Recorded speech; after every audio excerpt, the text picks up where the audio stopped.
everyone, and welcome back to another retrospective. I'm Colton, and today the game I'm going to be talking about is Left 4 Dead 2. I seem to have an affinity for these second games of series for some reason. But anyways, this is my first Xbox game I ever played. I was extremely little, but I enjoyed it. It gave me an interest in zombie and FPS games from a younger age. And whether you think that's a good or bad thing is up to you. I understand why some people might be like, oh, that's bad. Like, why would somebody let you do that? But I enjoyed it. I will always appreciate the experience I had with it. Playing it with my cousin and family members in general was always very fun. All of the campaigns have their memorable aspect, and in this video, I'm revisiting each one. The only one new to me is the passing, as when I was little, I didn't have the DLC, though now I do and can play it. The rest were all very nostalgic for me to play again, and I'm happy to talk about them. I'm going to go over them in order and give my thoughts on them. There's also going to be points where I go over each special infected. I'll do the first one as an example to show you right now. Like the jockey is a special infected that jumps on your head and tries to drag you around. They don't do much damage themselves, but can run you off the sides of buildings or just into a horde. Then at the end, I'm also going to do a ranking of the campaigns because why not? Also, I know I said it in the community post, but I never got to say it in the last couple videos because I had already finished setting them up for upload. Thank you all so much for 100 subscribers. I know in the grand scheme of things, that may be nothing to most, but to me, this is a huge milestone. I've been working on this channel a year, and I just started really hitting my stride in the last couple months. And I hope that we can keep growing. I hope all of you stay along for the ride and we can just keep doing this. Again, thank you so much. And now we can start with the main chunks of the video.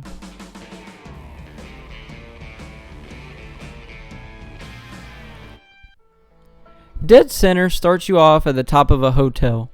It takes place in Savannah, Georgia, and a group of survivors all meet as the last evac helicopters leave them there.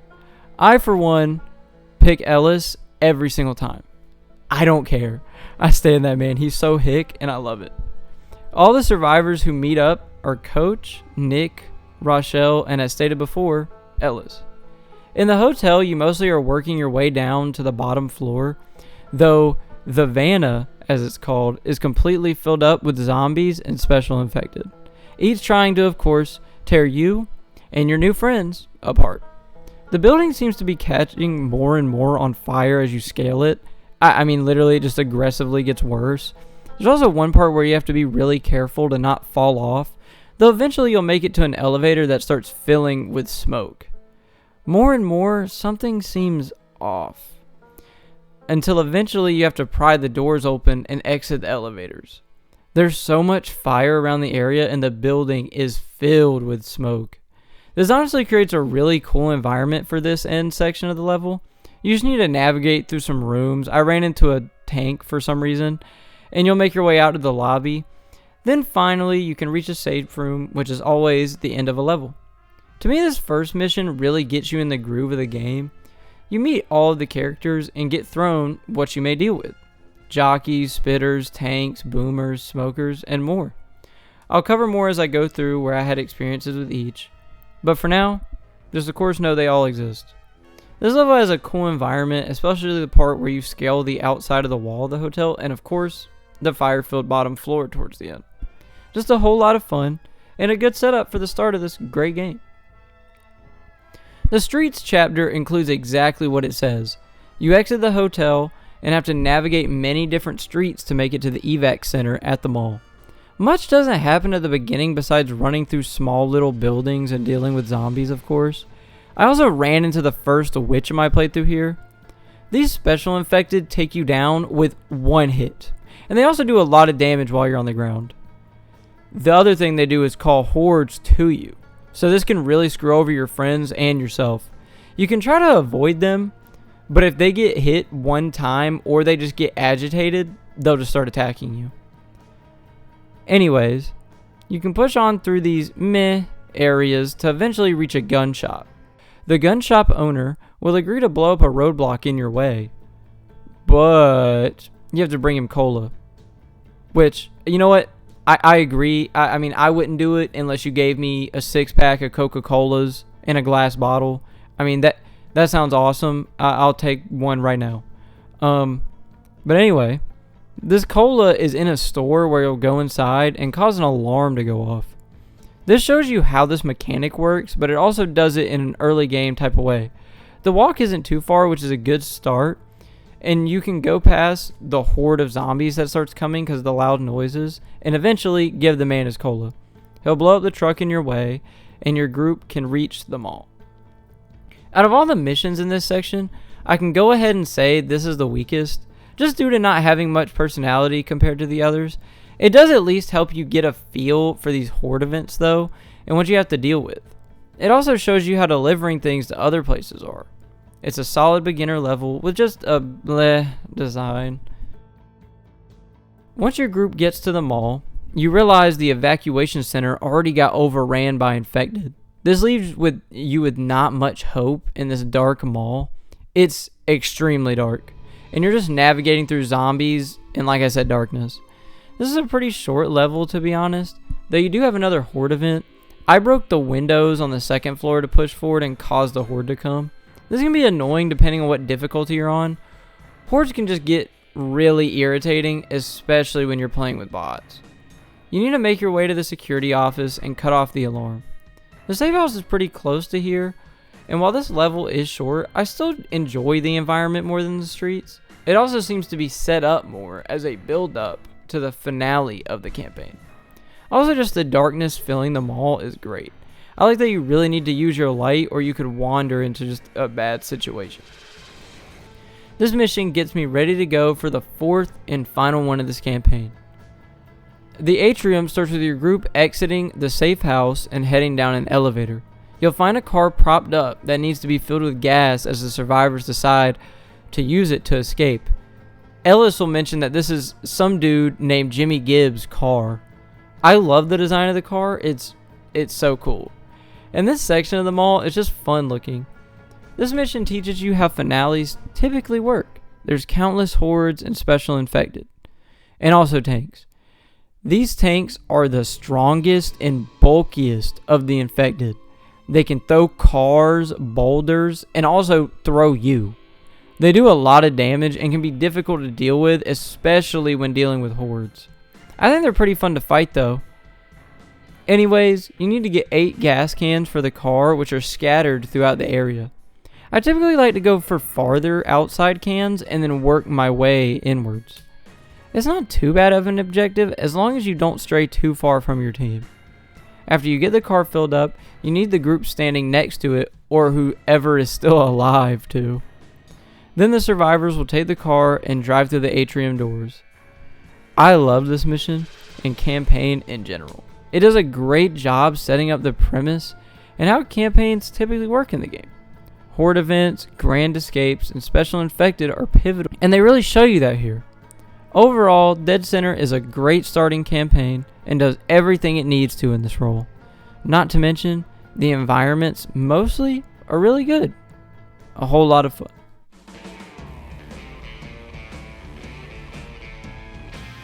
Again, like I said at the beginning, this specific campaign I had never played, so it's new to me. This is the passing, and this first chapter is called The Riverbank. You actually, at the start, meet the Left 4 Dead 1 cast, which is pretty cool. The car you were driving can't get past the drawbridge, so your team needs to make it to a generator on the other side of the bridge. This will allow your group to pass through.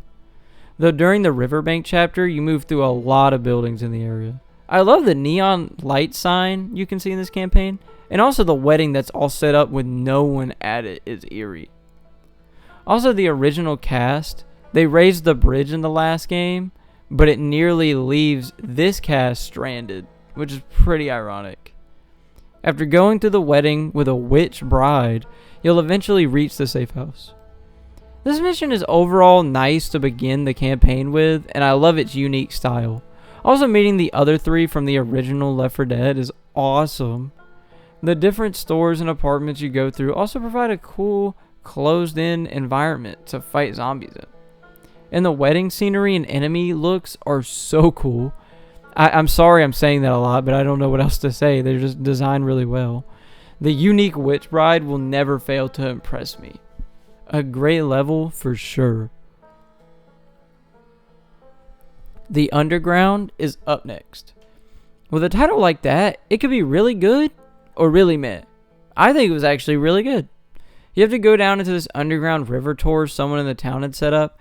It's extremely dark, which I love, though also you have to deal with water bogging you down.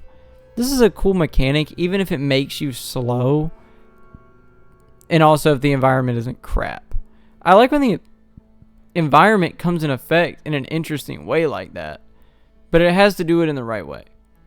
In this level, I'd like to cover the Charger special infected. They have one huge arm and tiny one, which is kind of funny. I don't know. It's very, very sus if I do say so myself. And they try to charge your group. They can run into multiple, but only grab one person to pummel. If they miss you, though, they collide with walls, which is hilarious. It makes like the biggest boom noise. They're a fun infected to deal with. Anyways, back to the mission. You keep making your way through this sewer-esque area until going through 2 gates that cause multiple hordes to come about. And eventually, after fighting through these, you reach a safe house. This mission does have the sad green or brown color I don't like throughout, though it does it in a right way. I all around enjoyed the dark sewer area. It's hard to see what's around and force you to deal with multiple hordes in the darkness. This definitely doesn't hurt the passing campaign's first impression for me, and I was honestly pretty excited to see the next one. So let's get to it. The port is a solid ending chapter for sure, but not really due to its environment. Honestly, it's kind of bland and doesn't feel as cool for a finale as it could be. The best parts are gameplay wise and also seeing the other group helping you throughout. They throw you healing items and throwables, while also providing cover fire. Your group has to keep fighting hordes and tanks while filling the generator with 10 gas cans. Most of them actually take a minute to walk to. They're pretty dispersed, which I do like. You then have the same gameplay loop as the last finale where you fill something up with gas, and while you do, the hordes just keep coming. And tanks come out normally 1 at a time, or 2 sometimes if you're unlucky like me. The other group will keep helping you throughout, and I personally love using Molotovs, as they do a lot of damage to tanks, but they also stay a while and hordes will run through them, burning themselves up. Once you get the generator filled up, you need to let down the drawbridge and then book it back to the stock guard and make your great escape. This is a decent finale. The unique aspect of the other group helping you is super cool. Though what can be lame is just the meh place it's in. There isn't much intriguing design here or uniqueness to it. I don't know what it is. I guess it's just missing character. This chapter was kind of a meh landing for what was a good build-up. This makes me feel like this campaign is alright.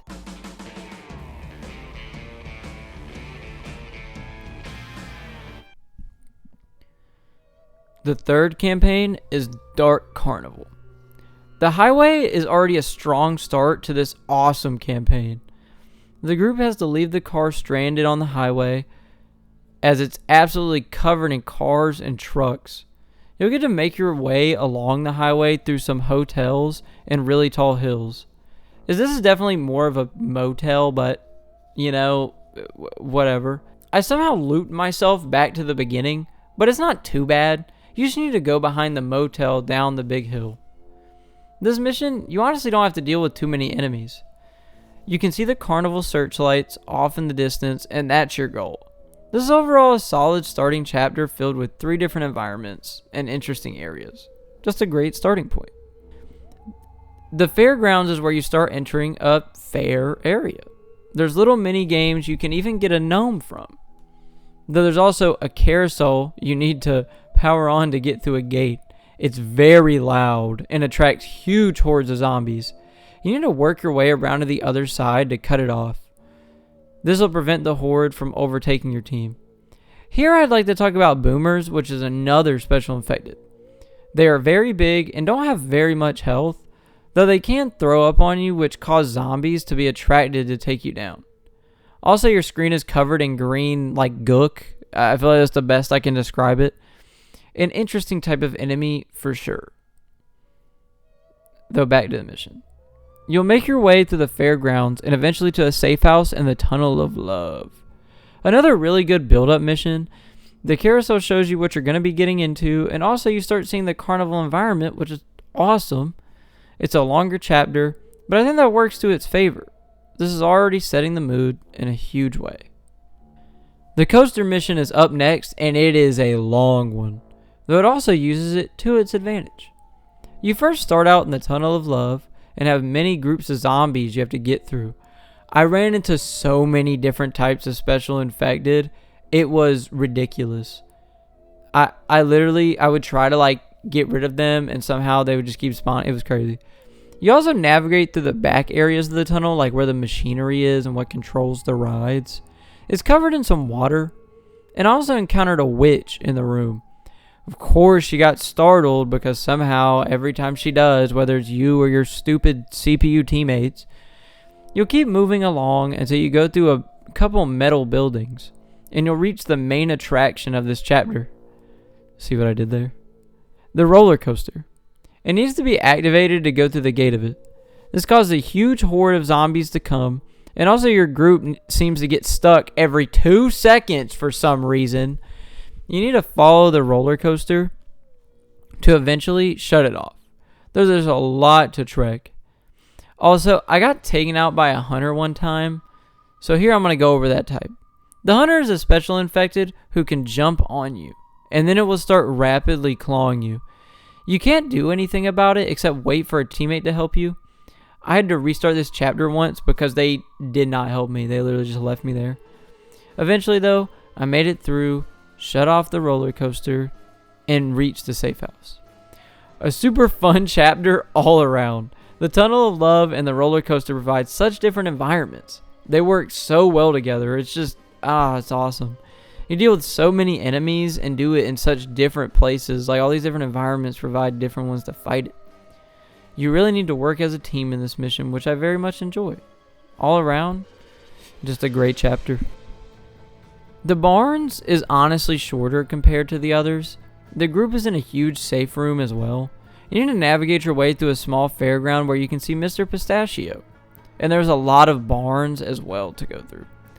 I guess this was a fair that had some livestock as well. It's definitely very goofy, whatever it was. There's a good amount of common infected just around. I also on accident ran into an Easter egg. Throughout you can hear the Midnight Riders being mentioned as this cool rock band. And if you get to one part of the mission fast enough, you can see them take off in a helicopter. It's pretty interesting. Though you just have to keep navigating the barns, maybe fight a tank, and then you'll reach the gate. This is one of those concert gates you go through. They need to be opened, and this causes a horde. You need to hold out until the gates open. This is where the most annoying part is. As you run to the safe room, zombies come from literally everywhere. It's ridiculous. They come out of the safe room. Like, what? I honestly got so irritated. But it's hard in a good way, though. Another very solid chapter and has a lot of fun points. Specifically the initial fairgrounds and ending as well. Even though it made me mad, it was a good challenge. Now we can talk about the finale of the Dark Carnival campaign. The concert is honestly so fun. I can't lie. It's already up there for sure. The group has to make their way to the concert stadium. And here there's pyrotechnics, explosives, health equipment, and more. You need to cut on all of the concert lights to signal a helicopter to come save you. This is where the finale begins. You need to start the concert and hold out on the stage. You can use so many things to your advantage, which is so cool. There's even guitar melee weapons. You're going to obviously deal with hordes, special infected, and tanks. It takes a long time for the helicopter to get there, so make sure you save your supply of health throughout. Oh, and at the end, the helicopter hovers, and you'll need to jump onto it to escape. Just such a fun finale, and fun campaign. I will already say this campaign is very high up for me, and I just had such a great time. The environment was never disappointing, and the different tasks you had to do were a lot of fun, and it stuck the landing with the concert finale. It all worked so well in tandem, and I'm glad I played it again. Just amazing. Also, real quick, I wanted to say if you enjoyed the video so far, make sure to like, comment, and subscribe for more to stay along for the ride. I'll get back to the video now. And on to our next campaign.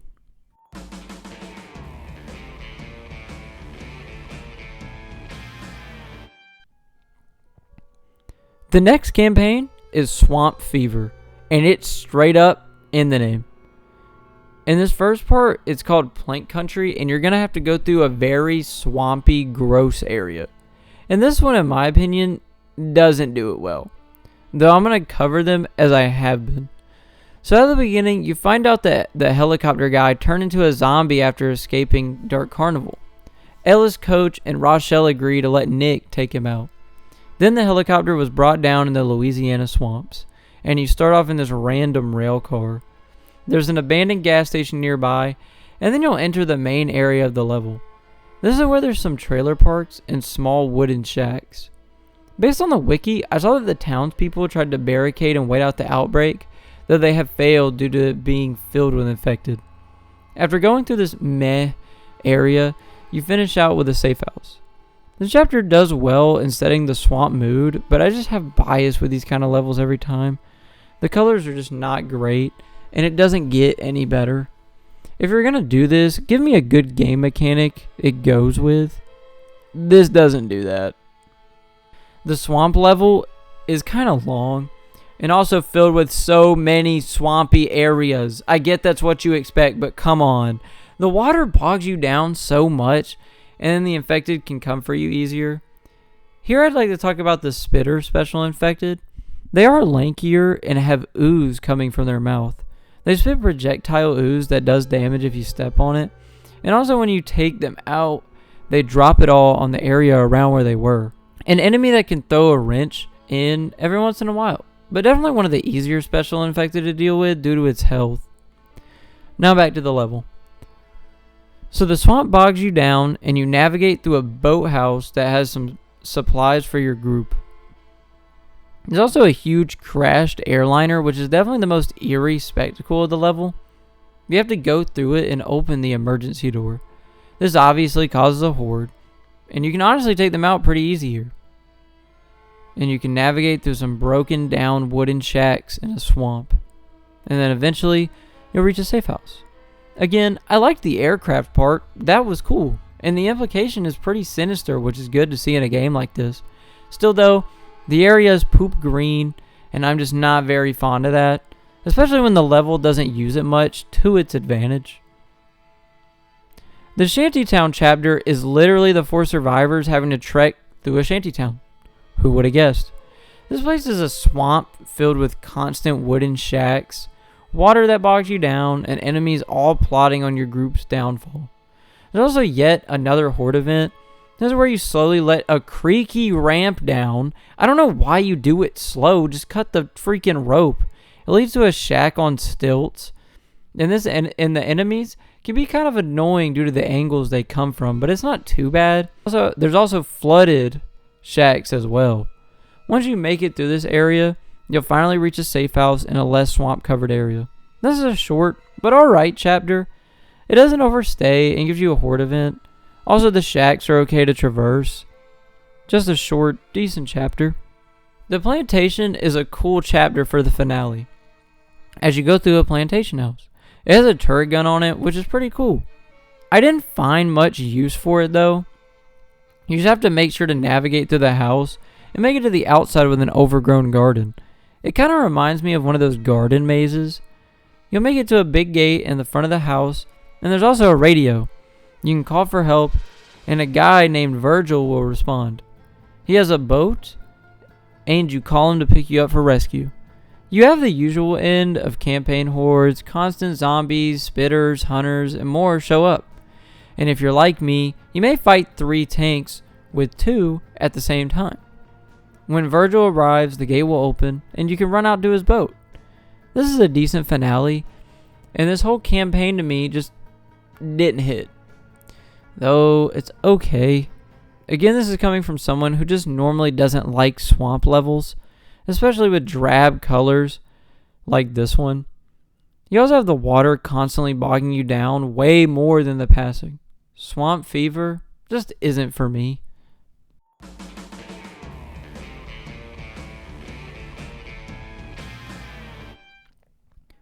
Hard Rain is up next, and I'm excited for this one. The first chapter is the Mill Town, and the whole reason this campaign starts off is because your group needs to find fuel for Virgil. The Mill Town, like I said, is the first chapter and the first area of the campaign, and it has a gas station. You'll see supplies, but you shouldn't use them all up. Since you're getting gas for Virgil, I think you can see where this campaign is going to be unique, as you have to go through the chapters and then go through all the areas in reverse after getting fuel. Anyways, you'll make it to the town area and you'll walk past a playground too. I saw a witch here. Eventually you'll reach the safe house near the sugar mill, and this is another good chapter of the game. And I like that it foreshadows what you're going to have to be doing. The uniqueness of the way this campaign works always reels me in. The sugar mill is up next, and in this level you're making your way to another gas station still by going through the sugar mill. I've seen online that many people say this is one of the hardest due to the mass amount of witches. Supposedly over 10 can spawn as lore-wise they're attracted to sugar. Also, you have to make your way through this humongous old sugar mill. You'll walk over many pipes, multiple stories of the sugar mill. It's very hollowed out, and eventually you'll reach an elevator. When you call it up, a horde event commences, and it takes a minute to get here. Here I'd like to talk about the last special infected I haven't covered, which is a smoker. They are taller and have super long tongues. They try to grab you and hit you if you make it to them. But also they can pull you, and common infected will attack you. The survivors can hit you, though, to break you free. Now back to the mission. You'll slowly but surely get down by the elevator and go through a large field and make it to the gas station where the safe house is. This is where the group finally gets the gas, and this is honestly a pretty cool mission. And I can see why people say it's one of the hardest, especially if you were to do it on expert. The witches are very abundant, I see that. And you can barely see them since it's in this big sugarcane field. You also have the elevator event, and like I said, just walking through the sugarcane field where you can barely see is spooky. You gotta make sure you don't bump the wrong infected. A super fun mission that combines horror and the first-person shooter aspect really well. Mill Escape is up next. The group gets gassed up and good to go. The campaign's name comes in full effect here. A huge nasty storm comes up and water starts overtaking the ground. This can slow you down, but it also slightly changes the path back. Also, if you play online, voice chat is hindered throughout the rain since it's so vicious. Stuff like that is missed in games. I can't get over how awesome that is. It really makes you want to stay together with your group. And the environment is affecting your gameplay in so many ways. Like, what if you get pulled away by a smoker and you can't communicate it? That is just awesome. Going back to the sugar mill isn't too bad, but the sugarcane field is pretty scary. Not to mention you go back up the elevator in this mill house. You'll reach the top and work your way back down and go across new piping that collapsed. You'll work your way back to the building with a safe house. This mission having you essentially go back through in mirror mode is really cool. And even in throwing in the wrench of the storm and the new path created by it, it engulfs you in this new awesome take on the previous chapters. I can't stress enough how awesome this is. Now I can continue on to the next one. Return to town. This mission literally is you returning to the initial gas station. The best way to go is staying out of the water on roofs and using the playground to your advantage. You still have to deal with the roaring hurricane-esque storm. It's so loud and causes the path to be so filled with water. Smokers can pull you away from your team, like I said, which is iffy to deal with if you're online. Once you make it back to the gas station, you can go inside a safe house, and now you're set up for the final chapter. For the last mission, Town Escape, the storm is still very rampant. Your group of 4 needs to call Virgil back and hold out at the gas station waiting for him. The wind and rain roar and hurt visibility. The roof is the best place to sit, but if you left supplies, you have some left in the gas station, which is nice. There's many hordes you sit through, and also there's many special infected. Of course there's tanks that you don't want to be on the ground bogged down in the water with. Once Virgil arrives, the whole gang can jump on the boat. You'll leave with Virgil to head to the final campaign that takes place in New Orleans. This mission was a great finale and completes what is truly an amazing campaign. I also like that it doesn't completely overstay its welcome. It's short and sweet. Going to an area and seeing it again with a new twist is great. The storm comes in full effect and makes this campaign so memorable. I think if you have a friend to play with, you should test out the voice chat. I did a super long time ago, but this time I just did a single player playthrough. Though it was still fun anyways. And the hurricane weather adds to this campaign so much. Hard Rain is a fitting name, and I hope if you haven't experienced it, one day you do. Now on to the finale campaign of the game.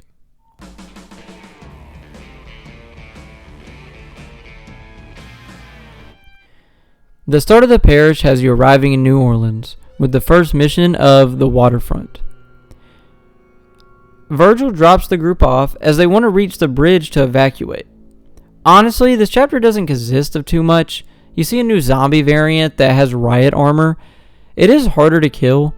You just really gotta walk through some waterfront areas and streets around town. There's some buildings you have to work your way through until you reach the cafe backyard. Here you head into a kitchen and can get a frying pan if you'd like. Then you can head to a small convenience store that is also a safe room.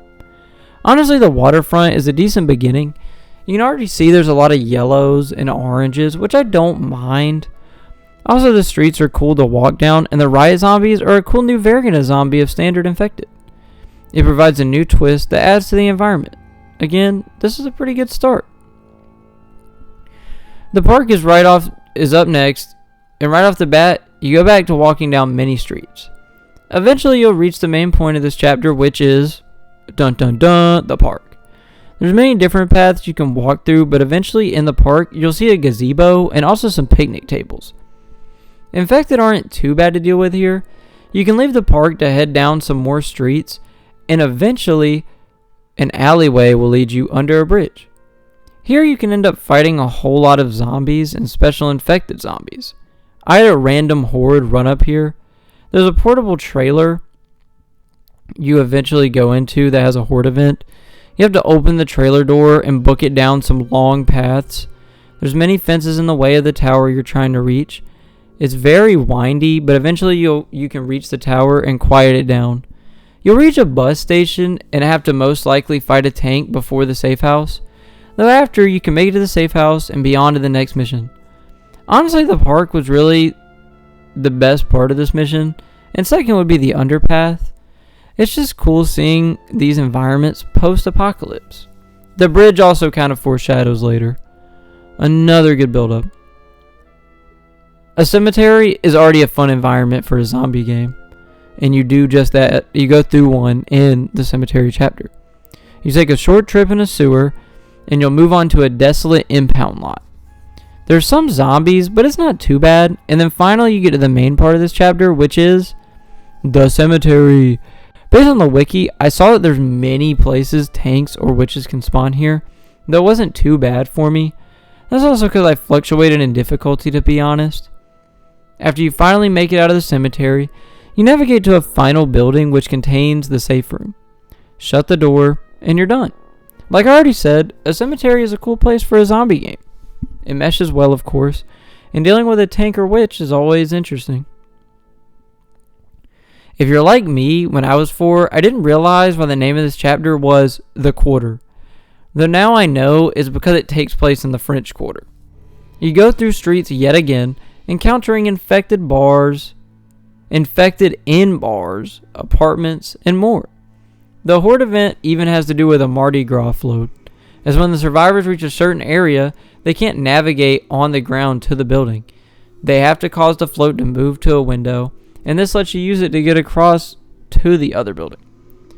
You'll go down many more streets and also see many houses. Some are completely decimated. You could head inside of them for supplies, but it's also some extra atmosphere. You'll go down an alley and maybe encounter a tank. You'll reach a safe house where a street and a bridge are. This is the end of the chapter, and what a solid chapter it is. There's many places for the team to get pulled apart and also a unique environment. It really shows the part of the character of New Orleans. The Mardi Gras float is a cool touch and it lives up to the name of the chapter. This all has led to the final chapter of the game. The Bridge. This mission lives up to its name. You start off in a multiple story safe house with many supplies. Once you exit, you'll run into a deceased person with a radio. The group uses it to call for help, and that's when the finale starts. This time, instead of waiting around though, you're having to sprint across a decimated bridge. Huge hordes, special zombies, and tanks will rapidly spawn. I mean, literally, it's so frequent. The team, if split up, can lose pretty quick. Gaining ground can be hard with CPUs. And also tanks can throw you off the bridge and you're gone. You're just done. Not to mention, all the cars, they can throw them at you. Every once in a while, you'll see supplies in the back of a truck. Also, there's many holes in the bridge and where you have to go around it or climb up a truck with a ladder to get across it. The team should always stay moving as much as they can. You're gonna take damage, but if you get hung up, you can get overtaken really fast. Finally, at the end, the survivors can reach an area with a helicopter, walk inside of it, and evacuate. This was just such a fun chapter, and also campaign. It's a great finale for this cast, and a fun time all around. The bridge is like a brutal gauntlet of all the enemies you've dealt with in the game. They're constantly getting thrown at you, but you have to keep pushing on. It also does a twist on the finale with it not being a lot of waiting around. It's more based on how far you are and how fast you go. This was a good end for the campaign, and also a good end for the canon of the game. Though, how do they all stack up against each other?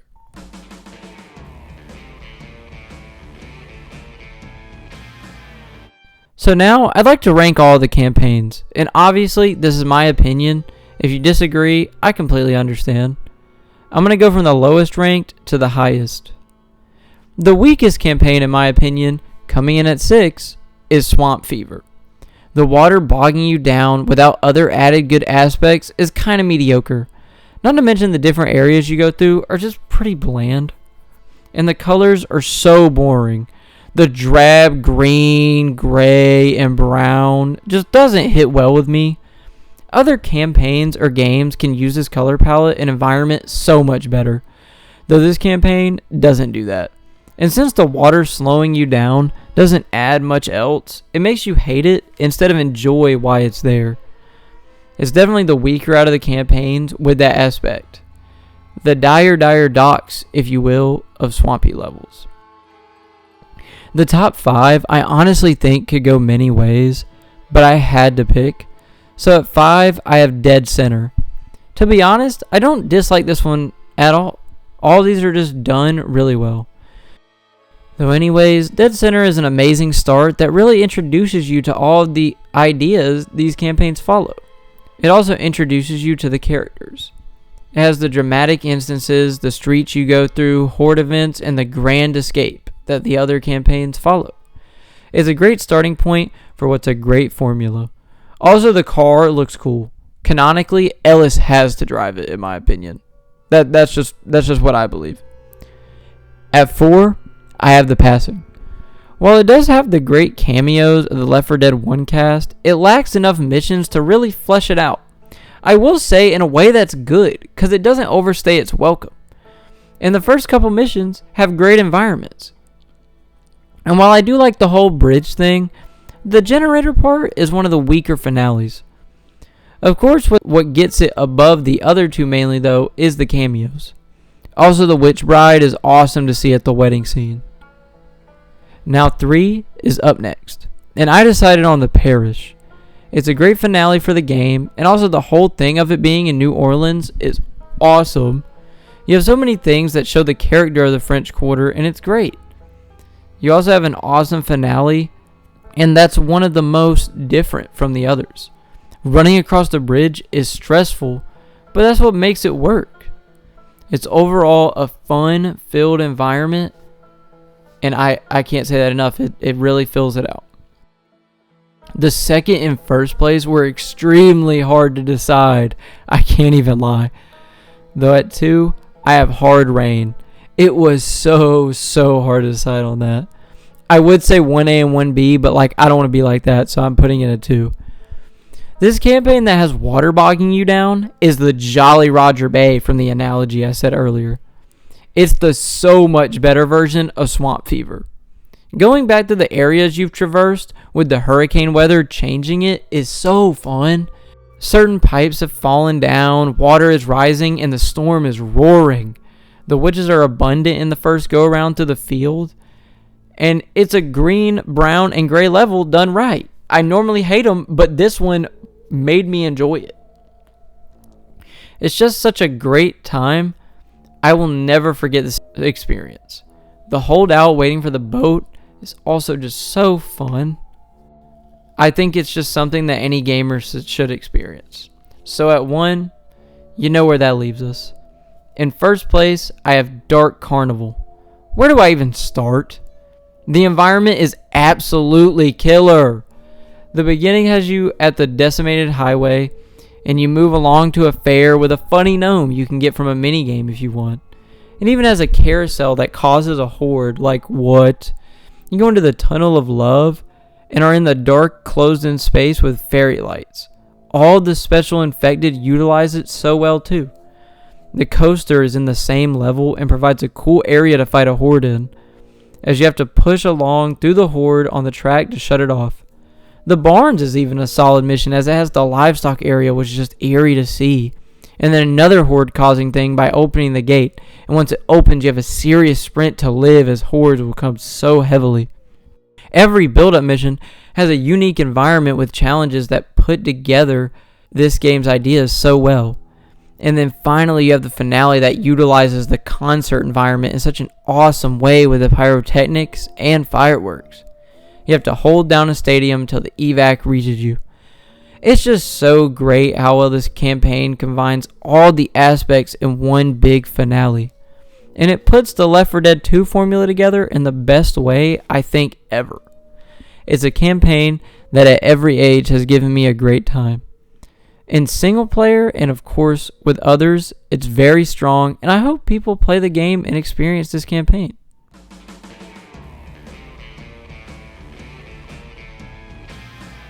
As I said before, this game was one of my first games in general, but it was my first-person shooter. And like I said, it was my first Xbox game ever, and really got me into them.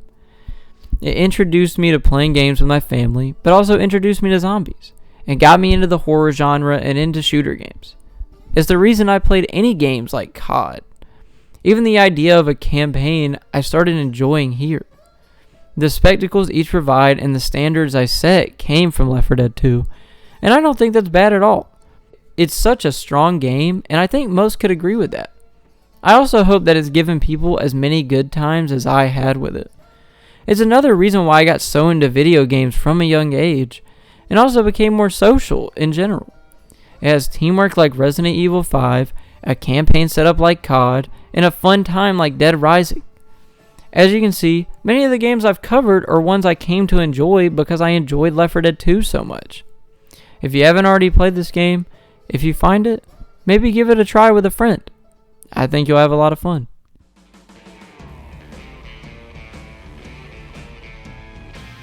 Left 4 Dead 2 is a game that I will always give credit for really getting me into gaming in general. It's a big reason I've even come to make a series like this. It also helped me build relationships with family members I played it with from a young age. It helped me find a pastime I've come to love. I hope there's a game, sport, art form, or anything like that that's done the same for you. Let me know in the comments what got you into your pastime if you feel like it. I've been Colton, and I hope you all enjoyed the video. I know I already said it, but like, comment, and subscribe if you feel like it. It helps out so much if you do. Or even just watch. Thank you for watching. Have a wonderful day. And as always, stay safe.